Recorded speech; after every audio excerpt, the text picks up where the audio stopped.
اوپر بات کرنا چاہتا ہوں. سب سے پہلے کہ 3 دن ہو گئے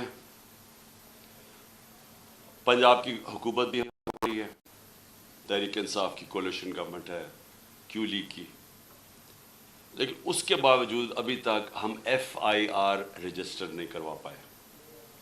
اور ایف آئی آر کیوں نہیں رجسٹر کروا پائے؟ کیونکہ وہ کہتے ہیں جی پرائم منسٹر کے خلاف تو ٹھیک ہے ہم تیار ہیں, انٹیریئر منسٹر کے لیے بھی ہم تیار ہیں, لیکن وہ جو army officer major general Faisal ہے اس کی نہیں آپ ایف آئی آر کٹوا سکتے. ہم تیار ہیں, انٹیریئر منسٹر کے لیے بھی ہم تیار ہیں, لیکن وہ جو army officer major general Faisal ہے اس کی نہیں آپ ایف آئی آر کٹوا سکتے. تو میں اندر یہ اجازت دیتا ہے, اور یہ ایک ex prime minister of Pakistan کہہ رہا ہے کہ یہ 3 لوگ ملوث ہیں, اور تفتیش میں جب ہوگی تو پتہ چل جائے گا ہے یا نہیں ہے. لیکن یہ تو میرا رائٹ ہے, یہ میرا حق ہے کہ مجھے پتا تھا کون اس میں ملوث ہے, میں چاہتا ہوں ان کی انویسٹیگیشن ہو, میں ان کے اوپر ایف آئی آر کٹوانا چاہتا ہوں.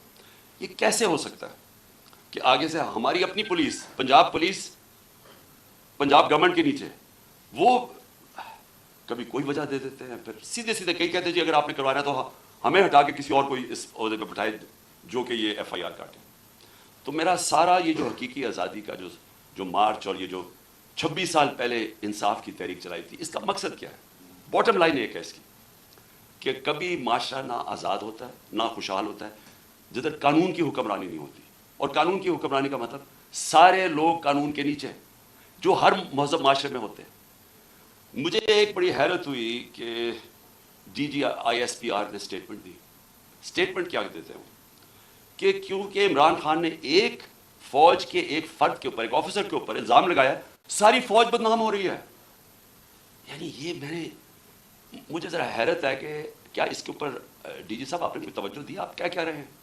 اس کا مطلب یہ کہ میں اگر ایک جج کے اوپر کہوں کہ یہ جج 2 نمبر ہے, اس کا مطلب ساری جوڈیشری 2 نمبر ہے. اگر وہ کوئی کہے کہ پی ٹی آئی کے اندر ایک کوئی کرپٹ آدمی ہے تو میں کہوں تم نے ساری پی ٹی آئی کو کرپٹ کہہ دیا. یہ کوئی اس میں کوئی لاجک ہے؟ آپ کے کورٹ مارشل کیوں ہوتا ہے؟ کیونکہ کوئی غلطی کرتا ہے آفیسر تو کورٹ مارشل ہے. تو میں جب یہ کہہ رہا ہوں کہ مجھے یقین ہے کہ ان تینوں لوگوں نے اس پہ پوری سازش کے تحت یہ کیا, تو یہ میرا رائٹ ہے. اور میں کوئی ایک عام شہری سے اس لیے فرق ہوں کیونکہ میں سب سے بڑی پولیٹیکل پارٹی کا سربراہ ہوں, میں ایکس پرائم منسٹر ہوں. اور میں اگر یہ ایف آئی آر کے اندر یہ اس کا نام نہیں لکھوا سکتا, میں آپ سوال پوچھتا ہوں کہ باقی قوم کا کیا گزر کرتی ہوگی, عام آدمی اس ملک میں کیا کرتا ہوگا. مجھے یہ بتائیں کہ یہ تو میں جو میری جو 26 سال پہلے تحریک انصاف فارم کی تھی, وہ پھر ثابت ہو گیا کہ یہاں تو صرف طاقتور جو ہے وہ قانون سے اوپر اور وہ سارا کچھ ہے, عام آدمی کو انصاف نہیں ملتا یہاں. اور جب تک عام آدمی کو انصاف نہیں ملتا وہ آزاد نہیں ہوتا. تو وہ قوم جس میں انصاف نہیں وہ غلام رہتے ہیں, اور غلام قوموں پرواز نہیں کر سکتی. یہ میں جتنی بھی دنیا کی ڈیموکریسیز میں دیکھوں, یہ تاثر کوئی سوچ بھی نہیں سکتا اس طرح. پہلا میرا یہ پوائنٹ ہے.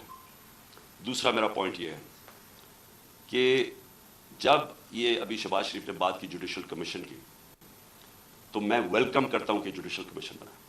لیکن میرا پہلا پوائنٹ یہ ہے کہ جوڈیشل کمیشن کیا کرے گی جب جو 3 لوگوں کے میں نے نام لیے ہیں, ان 3 کے نیچے ساری وہ ایجنسی جن نے انویسٹیگیٹ کر رہی ہیں. اب ہم کیسے ایک امپارشل, صاف اور شفاف انویسٹیگیشن کروا سکتے ہیں جب ان کے سربراہ وہ بیٹھے ہوئے جن کے نیچے لوگوں نے انویسٹیگیٹ کرنا ہے؟ یہ ہو ہی نہیں سکتا. اس لیے میں نے یہ کہا تھا کہ 3 ریزائن کریں تاکہ انویسٹیگیشن صحیح ہو سکے.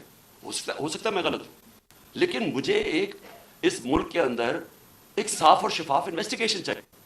اور انویسٹیگیشن اس لیے کہ میں پہلے بھی یہ پورا اس کا ایک پیٹرن ہے. یہ نہیں کہ میں نے ایک دم اٹھ کے کہہ دیا کہ یہ جی یہ فلانا اس میں انوالوڈ ہے. اس کا ایک پیٹرن ہے. پہلے ایک ویڈیو نکلتی ہے جس میں مجھے یہ بتایا جاتا ہے کہ میں کوئی مذہب کی توہین کر رہا ہوں. کانفرنس کرواتا ہے مریم صفدر, مریم وہ اورنگزیب اور جاوید لطیف سے, اور وہ مجھے کہتے ہیں کہ میں نے مذہب کی توہین کی ہے, اور وہ ویڈیو دکھاتے ہیں. اس کے اوپر ان کے اوپر ہم ایف آئی آر کٹواتے ہیں, کیونکہ مجھے پتا چل گیا تھا کہ انہوں نے اب اس کو استعمال کر کے وہی سلمان تاثیر ٹائپ قتل کروانا میرا. ان دونوں کے اوپر ہم پھر ایف آئی آر, ان تینوں کے اوپر ایف آئی آر بڑی مشکل ہو سکتی ہے. اس کے بعد میں پبلک جا کے جلسوں میں اور انٹرویوز میں بتاتا ہوں کہ ان کی سازش کیا ہے, انہوں نے کس طرح استعمال کرنا ہے یہ ایک دینی انتہا پسند کہ اس نے جنون میں آ کے مار دیا کیونکہ میں نے مذہب کی تقریر کی. کوئی ایکشن نہیں لیا جاتا. اور پھر کیا ہوتا ہے جب میرے اوپر یہ واردات ہوتی ہے, آپ صرف اس کے بعد دیکھ لیں کہ اس کے بعد ہوتا کیا ہے. کون سے لوگ جو امیڈیٹلی ریئیکٹ کرتے ہیں. ابھی ایف آئی آر ہی نہیں کٹی, ابھی شروع ہی ہوئی ہے بات, ابھی اور ایک دم اسٹیٹمنٹس آنی شروع ہو جاتی ہیں کہ جی عمران نے کسی مذہب کی توہین کی ہے. میرے سامنے یہ سارے ہیں. یہ ذرا دیکھیں وہ لوگ جو کہ ہمارے یعنی دوسری پارٹی سے افیلیشنز ہیں, وہ ایک دم ان کی ٹویٹس آنی شروع ہو جاتی ہیں. یعنی ابھی کوئی انویسٹیگیشن نہیں ہوتا اور وہ سارے یہی کہتے ہیں کہ ایک انتہا پسند نے کیا ہے. ایک 6:01 پہ ایک ٹویٹ آتی ہے, وہ جس نے سب سے پہلے میرے اوپر یہ ساری کیمپین شروع کرتا ہے مذہب کی توہین وقار سے تھی, وہ 6:02 پہ اس کی مرتضیٰ سرنگی کی 2 منٹ پہ ٹویٹ آتی ہے, حامد میر کی 6:03 پہ آتی ہے, جیو نیوز کی 6:04 پہ آتی ہے, سما 6 بجے اس کی بھی 6:04. اس کے بعد یہ ہوتا کیسے ہے؟ وہ لوگ جو ایک دم ریئیکٹ کرتے ہیں جو کہ ایک اسکرپٹ کے اوپر چل رہے ہیں. نہیں, اس کے علاوہ کیا ہوتا ہے؟ وہ کیسے ہوتا ہے کہ گورنمنٹ ہماری, پولیس ہماری, لیکن اس کا انٹرویو کروا کے اور وہ لیک کیا جاتا ہے. وہ جو بندوق چلانے والا ہے, ایک دم اس کا انٹرویو لیک کیا جاتا ہے. کون؟ پولیس. ہم پولیس سے پوچھتے ہیں, وہ کہتے ہیں جی ہم کیا کریں, ہمیں پیچھے سے پریشر تھا. آئی جی وہ آئی جی سے پوچھا جی آپ بتائیے کیسے یہ لیک ہوئی, وہ کہتا ہے جی ہیک ہو گئی. ایک کے بعد دوسرا جھوٹ بولا جاتا ہے. کون لوگ یہ انٹرسٹڈ تھے ایک دم اس کو بند کروانے میں؟ وہ کن جیسی انویسٹیگیشن ہوگی تو پہلے تو پتہ چلے گا کہ ڈب کس نے کیا اور پھر کس نے کور اپ کرنے کی کوشش کی. تو میری جب آپ یہ ہمیں کہتے ہیں کہ جوڈیشل کمیشن, میں کہتا ہوں اس سے بہتر چیز ہی نہیں, لیکن جوڈیشل کمیشن جو سب سے پہلے کام ان کو کرنا چاہیے کہ جو لوگ ایکیوزڈ ہیں اس کے اندر, وہ کیسے ان پوزیشنز پہ بیٹھیں گے جدھر انڈیپینڈنٹ انویسٹیگیشن ہوگی. نمبر 2, میں یہ چاہتا ہوں کہ جوڈیشل کمیشن انکوائر کرے ارشد شریف کے اوپر, کیونکہ ہمیں پتہ ہے ارشد شریف کو کس سے خطرہ تھا. ارشد شریف کی والدہ کو پتہ ہے کہ کس سے ارشد شریف کو خطرہ ہے, اس کے اور صحافیوں کو پتہ ہے کیوں وہ ملک مجبور ہوا چھوڑنے پہ, کیوں وہ دبئی سے آگے جانے پہ مجبور ہوا. اس نے لوگوں کو بتائی ہوئی ہیں چیزیں کہ کون لوگ ملوث تھے. اس کے اوپر بھی جوڈیشل جو سپریم کورٹ کے اندر جو کمیشن بنائی جائے, اس کی پوری انویسٹیگیشن. تیسری جو سائفر ہے, اب یہ کنٹروورسی چلتی جا رہی ہے. آ کے D I S P R نے کہا جی یہاں تو کوئی سائفر کا تو ڈرامہ تھا. اگر ڈرامہ تھا تو سائفر کی انویسٹیگیشن کیوں نہیں کروا رہے؟ ہم تو گورنمنٹ میں نہیں تھے, ہم نے تو آرڈر کر دی تھی کمیشن فوری طور پہ انویسٹیگیشن کرے. ہم نے تو اسپیکر نے بھجوا دی تھی چیف جسٹس کے پاس انویسٹیگیٹ کریں. تو اب سوال یہ ہے کہ کیوں نہیں کسی نے انویسٹیگیشن کروائی؟ کیوں ڈرے ہوئے انویسٹیگیشن سے؟ کیونکہ آپ جو ساری بات بار بار کہتے ہیں کہ جی ہر قسم کے آتے کہ جی یہ تو آتے رہتے ہیں ایسے سائفر. میں ایک ملک دنیا میں نہیں جانتا جدھر اس طرح کے سائفر آئی. جی امبیسڈر کو, پرائم منسٹر کو ہٹا دو. تو کیوں نہیں اس کے اوپر آگے بات ہوئی؟ جب نیشنل سیکیورٹی کاؤنسل کہہ رہی ہے کہ مداخلت ہوئی ہے اور ڈیمارچ کر رہی ہے, تو آئی ایس پی آر کیوں کہہ رہا ہے کہ جی یہ تو کوئی ڈرامہ ہوا ہے؟ تو چیف جسٹس صاحب یہ بڑا سیریس چیز ہے. اس کے اوپر آپ کے پاس سائفر آیا ہوا ہے, یہ ملک کے اندر ہو سکتا ہے کہ یہ نہ سازش ہو جو یہ کہتے ہیں, لیکن جب تک آپ انویسٹیگیشن نہیں کریں گے پتہ کیسے چلے گا کہ مداخلت تھی یا سازش تھی. اور چوتھی جو میں سمجھتا ہوں کہ اس ملک کی تاریخ کی سب سے شرمناک چیز ہوئی ہے, اس کے اوپر چیف جسٹس صاحب اور یہ جوڈیشل کمیشن بیٹھ کے ضرور انکوائری کریں. پہلے اعظم خان سواتی کو جس طرح انہوں نے پوتے اور پوتیوں کے سامنے مارا, اس نے ہر فورم پہ یہ بولا کہ اس کو پہلے آ کے پکڑ کے مارا صبح کے 3 بجے, پھر اس کو ایجنسیز کے, اور اس نے نام لیا ہے اس کا, یہ dirty Harry major general Faisal, اس کا نام لیا ہے کہ اس نے اور اس کے بعد آئی ایس آئی کو ہینڈل کیا جو اس کے نیچے تھی, اور اس کو ننگا کر کے مارا, اور ننگا کر کے مار کے اس کو کہہ رہے تھے کہ یہ بتاؤ یہ عمران خان سے بھی یہ ہوگا, اور جب اس کو تکلیف تھی وہ ہنس رہے تھے. ایک یہ شرمناک ہے کہ پاکستان کے سینیٹر کو ایک دوسرے تنقید کر دی. ساری دنیا میں جو پاکستان ایک بنانا ریپبلک کی طرح ایک پیئر ہوتا ہے کہ کیا کس طرح کا ملک ہے کہ ایک سینیٹر کو ایک تنقید کے اوپر کیا, باہر تو کوئی نہیں انڈرسٹینڈ کرتا ہے. لیکن جو اس سے بھی شرمناک چیز ہے, جو ساری پاکستانی قوم ہل گئی ہے, وہ ہے جو انہوں نے ویڈیو بھیجی ہے اعظم سواتی کی بیوی کو. میں سمجھتا ہوں کہ جسٹس صاحب اس کے اوپر پوری تحقیقات کریں. وہی لوگ جو کہ وہ یوزول سسپیکٹس جو کور اپ کرنے کے لیے اب جو یہ میرا بھی یہ اسیسینیشن اٹیمپٹ کور اپ کر رہے ہیں اور اب بھی کر رہے ہیں, وہ کہہ رہے ہیں کہ جی وہ کوئی جعلی ویڈیو ہے, جی وہ کوئی فیک ویڈیو ہے. اعظم سواتی کے پاس اوریجنل وہ آئی ہوئی ہے, جدھر سے وہ بھیجی گئی ہے, جس نمبر سے بھیجی گئی ہے, ان کے پاس وہ پوری وہ ویڈیو ہے جس کے اندر وہ دکھایا جا رہا ہے, اور وہ فیک نہیں ہے. اور اعظم سواتی نے مجھے رات کال کر کے کہا کہ وہ سپریم کورٹ کے باہر وہ وہاں بیٹھ کے احتجاج کریں گے, دھرنا دیں گے, وہ ڈیمانڈ کریں گے کہ سپریم کورٹ ان کو جسٹس دے. سپریم کورٹ کی لاجز, جوڈیشل لاجز تھی کوئٹہ کے اندر جدھر یہ ویڈیو بنائی گئی ہے. یہ ساری قوم آج سپریم کورٹ کی طرف دیکھ رہی ہے. اعظم سواتی نے فیصلہ کیا کہ وہ وہاں باہر دھرنا دے گا, ہمارے سارے پی کے سینیٹرز اس کے ساتھ بیٹھیں گے, وکلا کے آرگنائزیشنز کے لوگوں کو دعوت دی ہوئی ہے, وہ آپ آ کے وہاں بیٹھیں اور ڈیمانڈ کریں کہ یہ ملک ہمارا یعنی کدھر گرتا جا رہا ہے, کہ اس حد پر پہنچ گئے یہاں لوگ بلیک میل کرنے کے لیے, کنٹرول کرنے کے لیے. یہ اس طرح ہے کہ جس طرح کوئی لائن سے ہٹے گا تو اس کو بلیک میل کرنے کے لیے کوئی نہ کوئی چیز سامنے کر دے گی. اس اتحاد پہ بھی کوئی نہیں سوچتا تھا وہ گر جائیں گے کہ میاں بیوی کی ویڈیو بنا کے انہوں نے اس کی بیوی کو بھیج دی. میں سمجھتا ہوں کہ یہ ایک ہر ملک کی تاریخ میں ایک ڈیفائننگ مومنٹ آ جاتا ہے.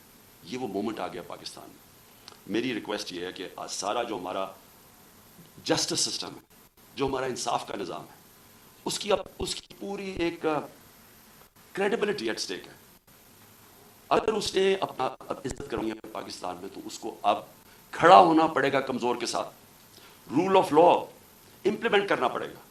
یہ نہیں ہو سکتا کہ ایک یہاں جو مرضی کر لیں, کہ ایک کوئی آفیسر بیٹھا ہوا ہے ISI کا, وہ اس طرح کی نیچ حرکتیں کرے اور اس کو ہاتھ بھی نہ کوئی اس کو کہے تو ISPI کہہ دے کہ جی فوج کی توہین کر دی ہے, اس کو کچھ اور کچھ کہے تو جی ملک کی سیکورٹی کو کچھ ہو گیا, آپ کے اوپر جی سیڈیشن چارج لگ جائے گا, عمران خان کے اوپر غداری لگ جائے گی, جو مرضی لگانا لگائیں. میں یہ ڈیمانڈ کرتا ہوں کہ اس قوم کو جسٹس چاہیے. ہم غلام نہیں ہیں, ہمیں ایک آزاد قوم بنایا گیا تھا 1947 میں. ہمارے لیڈر قائد اعظم محمد علی جناح نے ہمیں آزاد کروایا تھا انگریز کی غلامی سے. تب انگریز اوپر ہوتا تھا قانون کے, ہم غلام ہوتے تھے. اب پاکستان تو آزاد ملک بنا ہوا ہے, ہمارا آئین ہمیں آزادی دیتا ہے. کیوں نہیں ہماری عدالتیں ہماری رائٹس کو, ہماری آزادی کو, ہماری ڈگنیٹی کو کیوں نہیں پروٹیکٹ کر رہی؟ اور یہ اگر اعظم سواتی سے جو یاد رکھے, سینیٹر ہے پاکستان کا, ایک کامیاب بزنس مین جو کامیاب باہر پیسے کما کے پاکستان آیا ہوا ہے, اس سے یہ ہو رہا ہے. ایک prime minister, ex prime minister ایک ملک کا FIR نہیں رجسٹر کروا سکتا, کیونکہ جناب وہاں وہ طاقتور حلقے ہیں جو ان کو کوئی ملک کا قانون ہی نہیں ہاتھ لگا سکتا, وہ کوئی غلطی نہیں کر سکتے. اگر فوج کے اندر اس طرح کے لوگ ہیں اور ان کے اوپر آپ ایکشن لیتے ہیں, یہ فوج کی بہتری ہے. اگر آپ اپنے اداروں کے اندر کوئی بھی کرپٹ یا جرائم پیشہ لوگوں کو نکالتے ہیں, آپ کے ادارے مضبوط ہوتے ہیں. اکاؤنٹیبلٹی سے ساری دنیا جانتی ہے کہ جمہوریت کی کامیابی ہے اس لیے ہے کہ جمہوریت میں اکاؤنٹیبلٹی ہے.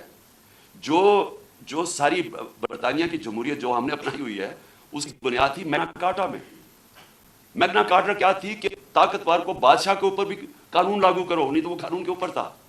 تو وہ ساری سٹرگل جو ڈیموکریٹک سوسائٹیز کی ہوتی ہیں وہ رول آف لا کی ہوتی ہیں, کہ قانون کے سامنے سب ایک برابر. یہاں بلیٹڈ وائلیشنز ہو رہی ہیں کہ یہاں ایسا کوئی کریٹ کر دیا خوف کا کہ لوگوں کے ذہنوں میں ڈال دیا ہے کہ جی یہ لوگ, یہ تو بس ان کو تو کچھ کہیں نہ جو مرضی کریں کر سکتے ہیں. پاکستانی فوج مضبوط ہوگی جب اس کے اندر اکاؤنٹیبلٹی ہوگی. پاکستان کی فوج کمزور نہیں ہوگی, وہ کمزور اس طرح ہو رہی ہے جب اس طرح کا آدمی حرکتیں کر رہا ہے. تو میری ریکویسٹ یہ ہے کہ یہ جوڈیشل کمیشن بنے اور یہ چیزیں جو میں نے ابھی 4 پوائنٹس کہی ٹیک اپ کریں. اور میرا لاسٹ پوائنٹ, ہم نے فیصلہ کیا ہے کہ ہماری جو مارچ ہے اب وہ شروع ہوگی. منگل سے وہی وزیر آباد جدھر مجھے یہ گولیاں لگی تھی اور ہمارے 11 اور لوگوں کو گولیاں لگی تھی اور جدھر معظم شہید ہوا تھا, ادھر سے ہی ہماری مارچ شروع ہوگی. میں ہر روز مارچ سے خطاب کروں گا یہاں سے, اور ہماری مارچ اگلے 10 سے 14 دن تک, اس کے بیچ میں سپیڈ کے اوپر ڈیپینڈ کرتا ہے, یہ پہنچے گی پنڈی.